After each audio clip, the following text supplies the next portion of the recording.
You have one precious life. How will you make your money work for you? It's time for Sage Money Conversations, where your financial happiness and confidence are always the subject. Here's your host, certified financial planner, Barbara Norman. Hello, and welcome to Sage Money Conversations. Oh my gosh, you're not going to believe who our guest is today. I didn't even know this existed. Talia Dashow is a procrastination expert. I never knew that existed. So I think I'm going to humiliate myself a little bit on this because I'm going to learn something and I'm probably going to be embarrassed. So Talia, how in the world did you become a procrastination coach? Thanks so much for having me on. I really appreciate this. And I just want to say, I don't want anybody talking about this to be humiliated because I know there's a lot of really big feelings around procrastination. And my goal is to try to reduce the amount of bad feeling around procrastination. So please, it's okay, whatever it is. So it's okay. It's okay if I don't get, so define procrastination for us. Well, I got into coaching about procrastination because I procrastinate. It's been an issue for me all my life. When I was in college, I used to procrastinate on cleaning my apartment until there was something worse to do. So finals week, when I was supposed to be studying, I would finally scrub something. I did the same thing, man. I could not study for finals until that house was smacking clean. Right. And then when I got out of college, I started doing a lot of reading, like, what is it? Like, how do people cope with procrastination? Because I don't want to live in a pigsty, but I do. So I started reading about things like break down a large project into smaller steps. Well, that was great. But then I ended up with a list of smaller steps that I wasn't getting started on. Right. Deer in the headlights instead of one. Now I got 10 things to do. Forget it. Right. And then there would be other things like, well, just get started. Anybody can just get started. If I'm not just getting started, how broken must I be? Right. So it took a while to figure out that the more pressure I put on myself to just go do it, the more my brakes went on and I dug in my heels and I wouldn't do it. And I had to find some way to take that pressure off and get at it from the side or below or find the emotional impact of it before I could start to cope with it and open things up and allow things to flow better. So what was the underlying emotion? Oh, there's so many. It depends on what you're procrastinating about. Okay. It's March right now. So people are probably dealing with taxes, right? Uh-huh. I feel embarrassed that I don't have a better system for handling my receipts. I feel disappointed that I didn't earn more this last year. I feel resentful that I have to spend my time working on getting all this information together. And why do I have to spend it? Like I get paid for my time. Why do I have to spend my time for free doing this stuff? I'm kind of angry about some of the ways that my taxes get spent. I agree with some and I'm mad about others. And like, why do I have to spend so much? It's like, why am I have to give you so much of my money? Like, that's just scratching the surface of all the feelings that are involved with this thing. So depending on what it is that we're looking at, there can be all kinds of feelings behind it. Okay. So we identify the feeling. Yeah. When you were talking about procrastination, my first thought was, I'm a little rebellious. Don't tell me what to do. So what do you do with something like that? Exactly. I find that procrastination kind of falls under three major umbrellas. And obviously it's going to be unique to each person. It is not, I'm not saying it is exactly like this, but just sort of as a general way of thinking about it, I see it falling under perfectionism, resistance, and overwhelm. Okay. Let's go through each one. Perfectionism. Okay. Perfectionism. Perfectionism can look like not getting started until you have another degree or two or three. Right. Right. But it could also look like having something 90% done and not letting go of it because you still think you can make it perfect. And you have to admit it won't be perfect if you finish it and put it out in the world. I tried to make a stuffed animal based on one of my husband's designs for a video game. And I was working on it, and the more I worked on it, the more I realized it was not matching up with the original design, and the legs were too long, and the hands were lumpy, and the face looked weird. And I kept thinking, well, if I just keep working at it, I can make it perfect. After a while, I'm like, done is better than perfect. Right? Rather he At had some something. So I like to paint. I'm a watercolorist. And I know that when the more perfect I try and make it, the more I start messing it up. And there was this joke one time in art class. It's like, ask an artist, when is a painting done? And they said, when the check clears the bank. Yeah, it can be hard to know when something is done. Yeah. But even on the professional front, I think that perfectionism, right? They say it's the killer of creativity and trying to get things perfect. And that is actually my key technique to help people cope with perfectionism is creativity. Yeah. Oh, talk about that. That's cool. It is. So perfectionism is a lot of this, it has to be perfect before I start kind of mentality and trying to get it right. And so I encourage people who are struggling with that to do something creative. And it could be anything creative. It could be drawing or writing or singing or coming to a creativity club and doing funny word games and improv with other people. It doesn't really matter. The point is the process and not the end result. Okay. Because the point is that when you're going in there and you're trying something new, you're seeing what happens if I do this, and do I like it if I do that? And what if I try this other thing? And there's all this what if and curiosity and flexibility and, I like this. I don't like that. I'm going to follow this thing over here. I'm not going to follow that thing over there. And that is a whole different ballgame from it has to be perfect before I can start. So you have a creativity club that meets weekly, did you say? Weekly, yeah. Weekly. So if you have a perfectionist in your creativity club, what does that look like for them? Well, I spend a lot of time reassuring people that you can't do it wrong. Okay. Club.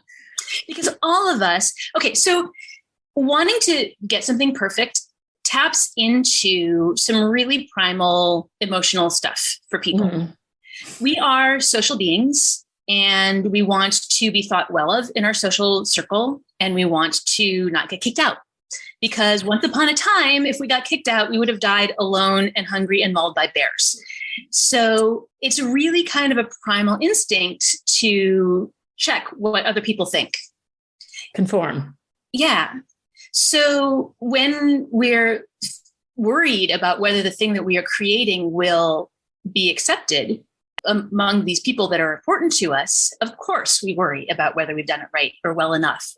So one of the things that I really want all of my clients to know is that they don't have to have any shame or blame around the procrastination, the perfectionism. This is a really primal instinct that you've got going. It is basic to being human. And so to have compassion for yourself for being human and allow that space to be able to figure things out. Yeah, I love that angle that you have on the creative part of just playing and being curious with other things, because I think that would get someone out of their mindset and that dotting I's and crossing T's and, there's nothing else. That's it. Yuck.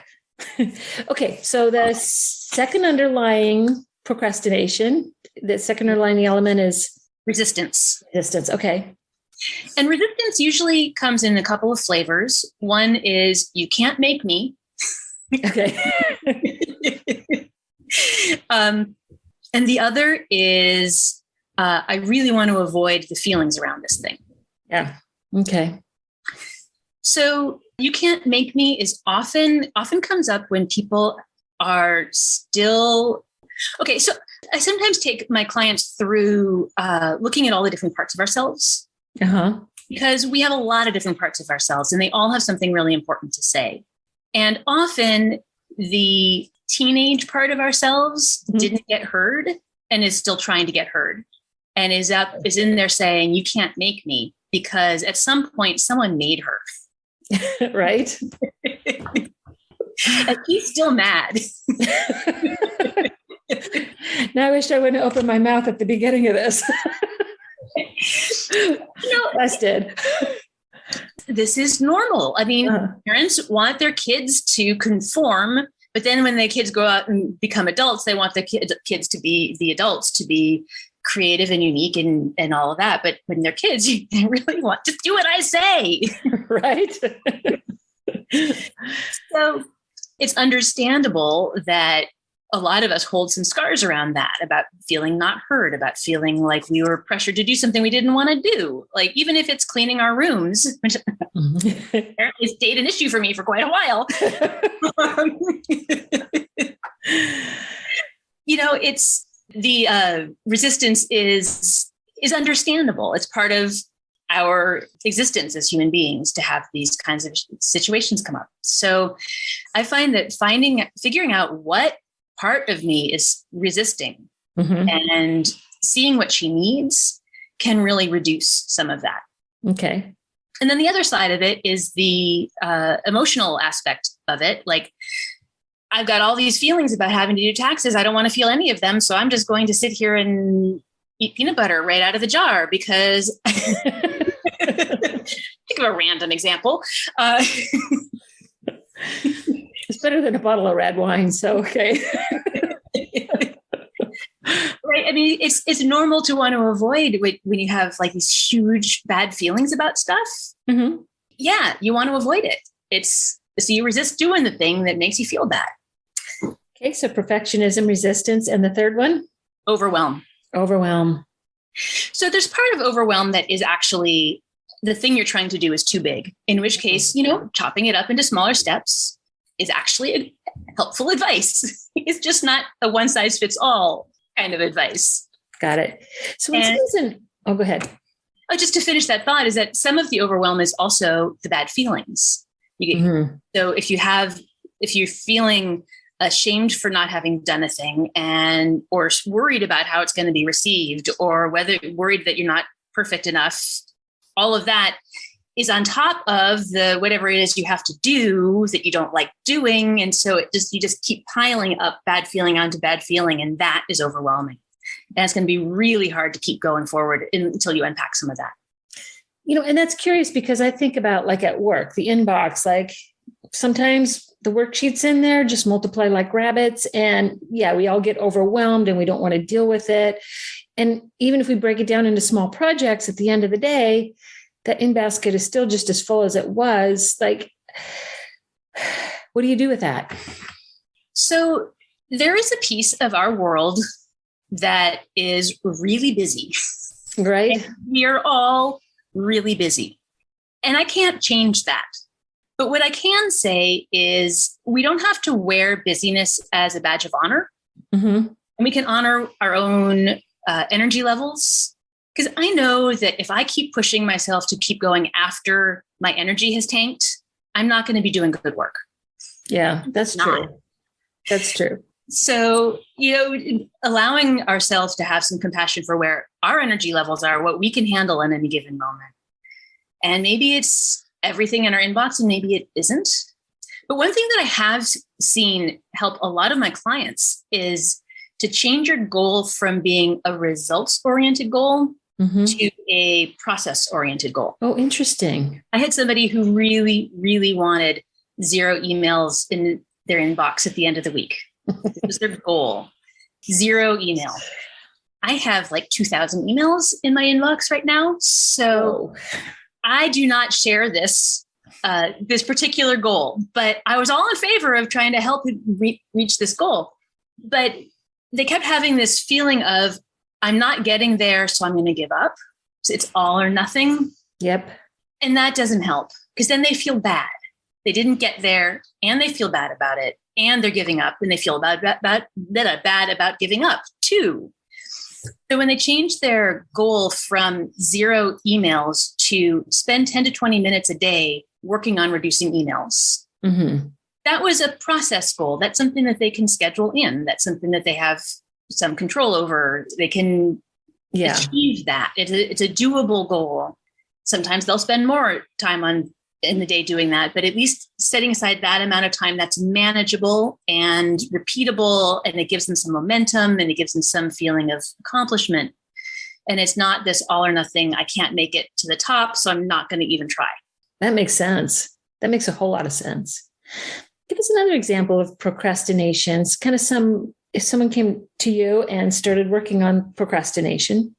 It's all really individual. I worked with 2 women recently who both had issues left over from childhood and they were both in their 60s. it was really fascinating that I got them like at the same time, to be parallel clients. That, there was something about how they grew up, that their inner teenagers were still stuck in that feeling of, I'm not being heard and I'm going to fight until I am heard and I'm not going to give up. And, it's really wonderful to honor that. I mean, like, think of how much courage and strength that part of that had to keep holding on to that all those years. Yikes. And once we could honor that and appreciate it, it made it a little easier to let that go. Actually, that's something I do even with whatever the issues are. This is something I do with a lot of my clients. So I sometimes call those voices that are in my head telling me that I'm no good and I can't do it. My gremlin. Your gremlins. So I decided to give my gremlin a name. And I really suggest people do this because it makes it easier to tell the difference between my gremlin voice and my voice of guidance. So my gremlin voice, I call Cruella de Vil, but people have all kinds of different names. Sometimes it's the name of their high school bully. Sometimes it's something like Mephistopheles. Sometimes it's just Gremlin is enough. Bob, whatever. It doesn't matter. And it can be a placeholder until you come up with something better. It doesn't have to be the perfect name right off the start, but just to be able to say, oh, that's Cruella de Vil talking, can help me say, do I need to listen to her right now? I love that. And then the next step, did you want to go into something else? Nope. Go ahead. Keep going. The next step would be having a conversation with your gremlin, because the gremlin is actually there to protect you. It's just that they get really, really overexcited about their job and they do it a little too much. So sometimes being able to say, okay, what are you afraid of? What is it that you're so worked up about that you are just chattering all day long in my head? Well, okay, are these actually realistic fears? Are they things that I should be aware of? And then to appreciate that your gremlin brought it up to you and now you have it on your radar and now you know to look out for it. So they've done their job and they can go play. I like that. Gremlin gratitude and move on. Yeah. So really, this is not about procrastination. From what I'm hearing you say, it's just about where are you, where do you want to be, and kind of what's holding you back. And you're right. Never thought about it that way, but it's that procrastination that really is that pause that's saying, you got to stop and deal with something here. Yeah. There's a way in which procrastination is you talking to yourself, right? It's some part of you trying to get your attention saying, hey, something's not feeling good here. So can you give us some tips if I'm dealing with, taxes, and I don't want to do taxes for all the above reasons that you mentioned. Tell us what a conversation with your gremlin would look like in that situation. So when we have these conversations with ourselves, we know what it should look like. Sure. I can tell you about a conversation I really had with my gremlin if you're interested, but I would love it. Yeah. So I had been trying to create a coaching course. And I was trying it out with some good friends just to see if it worked, if they got out of it what I thought they were going to get out of it. And I went through it was a 6-week program. And the first 3 weeks went beautifully. And then the 4th week I bombed.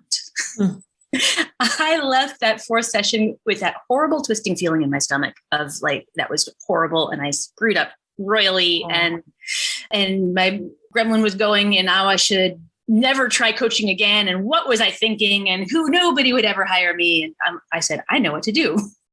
Okay. So I sat down in my rocking chair because I find that soothing. And I said to my gremlin, Cruella de Vil, what is going on? Oh, you didn't ask any good questions. You should have asked better questions. You're right. What should I have asked? And I took a piece of paper. She's like, you should have said this and this and this. I'm writing them all down. And then what else? Oh, I don't think they understood your description of this other thing. I think you're right. What should I have said? I don't know, but not that. Okay, I'll put it on my list of things to figure out. At the end of this, I was able to say, wasn't it a good thing that this was not prime time? I was just testing it out. Oh, yeah. And now I have all of this whole list of stuff that's going to make it so much better the next time I run through it. Thank you so much. That was so helpful. And my gremlin was like, you're welcome. Bye. And took off. I was like, wow. it was just, I mean, I teach it and it's still amazing how powerful it can be. I know I'm listening to you thinking, oh my gosh, you had all of the answers inside of you, but that self-criticism was getting in the way of it. And I love how Corella kind of came out and laid it out and then took off. Yeah. And it's amazing how much we do have inside of us. But if we're all wrapped up in that I'm no good kind of feeling, then we can't ever get to it. It really kind of is a cool end of the day discussion to say, okay, what went wrong? What could we do better? I love it. Yeah. But also, I think one of the ways that our brains are wired is to see all the negatives that are around us. Like this is a survival trait. So don't be too hard on yourself if you see a lot of negatives, because this is a survival trait.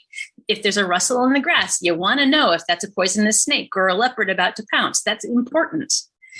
And there's much less of a survival instinct around the positives. So we didn't develop that instant noticing of all the positive things because that's not what was keeping us alive. It's true. It's true. That Puritan ethic that kept us in line. So let me ask you this, Talia, because I'm trying to bring in with my clients and the people that I work with, how can I get them to, first of all, I find that people don't connect with their money. It's kind of this thing out there and you handle it, tell me what to do. And when I ask them, like, what makes you happy? They don't have an answer for it. And I see a lot of procrastination around money, tons where people just don't want to touch it. They don't want to play with it. Help me, like in your creativity club, if I was trying to get someone to say, look, let's use our money to create happiness and joy in life, which just seems to be a foreign concept in this country. How could like some of the tools from the creativity club help people think about their money in terms of joy and happiness and like stop putting it on the back shelf, put it on the front burner and let's get it working for us? Yeah, that's not a small question. Sorry. But I think there's layers and layers of stuff going on. I mean, on the one hand, it could be interesting to explore what their money stories are. Mm-hmm. I think a lot of us grow up with stories around money is always going to be scarce, or you have to hang on to it. You can't spend it because you never know when you're going to need it. So money's always going to take a lot of work to get money. Like that's going to be a hard thing to do. So I think just starting to discover what some of our stories are is a nice first step to being able to say, oh, I could shift that story. It could be different. I could let go of this feeling that it always has to be hard and allow things to be a little bit easier and allow things to flow more. And I think doing anything to exercise your creativity muscle allows more creativity in all situations. Right. So I would say come to Creativity Club or do something else that's creative, that's just about the process. It's just about what feels good to do in the moment. It's not about having it be something you could sell or produce or want people to watch. Just because the more we think in divergent ways, the more possibilities we have available to us and the more choices we can have. And then we feel less stuck because we have more choices. So it's just that exercise of opening up possibility just in how we play and how we think. I am super excited to jump into your creativity club. I'm coming in. I want to play and I want to see how this process works because I think this is so important. Our country has become so divisive in our political thinking and now we've got this war in Ukraine and there's just like so much negativity. It's time to get our brains back to some sense of joy because I think that's what we kind of need to kind of start healing ourselves, healing the world. I just got way out in left field on you. Sorry. But if you are looking back, Talia, you've got kids. If you were looking at your kids and saying, hey, one of the most important lessons I could teach you in life, what would you say to your child? Be gentle with yourself. Have forgiveness for yourself for being human. My kid is actually wired very differently than other kids. Lucky them. Yes and no. It provides some amazing creativity and also some real challenges when they run into situations where they're expected to be a certain way. Oh, that's unfortunate. And so my biggest fear is that my kid is going to grow up feeling like they're no good, which I felt when I was growing up. Mm-hmm. Because there's all these places where they don't fit exactly. I don't want that to be the cause of feeling like they're no good. I want them to know that they're unique, just that where everybody's unique. Nobody fits exactly in every situation. And it's okay to be who you are. I love that. I love that. Talia, if our listeners wanted to come into Creativity Club, work with you on your coaching program, how would they find you? Best place to go would be subscribepage.com/Talia. It's Talia. Subscribepage.com, Talia? Subscribepage.com/Talia. Got it. Okay. We're going to put a link so everybody can find you. I'm working on another website that'll be my name. But until then, this is what we have. I love that. There's information on how to find me on Facebook, LinkedIn, link to my Creativity Club on Thursdays, information about the next workshops that I'm putting on online around procrastination. You can find it all there. Okay, wonderful. And if we can put a link into this, I would love to do that so people can find you, because I think what you're doing is just amazing, awesome, fun. And thank you so much for sharing your wisdom and your time with us. Thank you so much for having me on. I really appreciate this. This was fun. Advisory services are offered through Barbara J. Norman, LLC, an investment advisor in the states of California and Texas. The information contained herein should in no way be construed or interpreted as a solicitation to sell, nor an offer to sell advisory services to any residents of any state other than the state of California, or where otherwise legally permitted. All content is for information purposes only. It is not intended to provide any tax or legal advice or provide the basis for any financial decisions. The information contained in this material has been derived from sources believed to be reliable, but is not guaranteed as to accuracy and completeness and does not purport to be complete analysis of the materials discussed. The opinions expressed do not necessarily reflect those of SagePath Solutions and are subject to change without notice.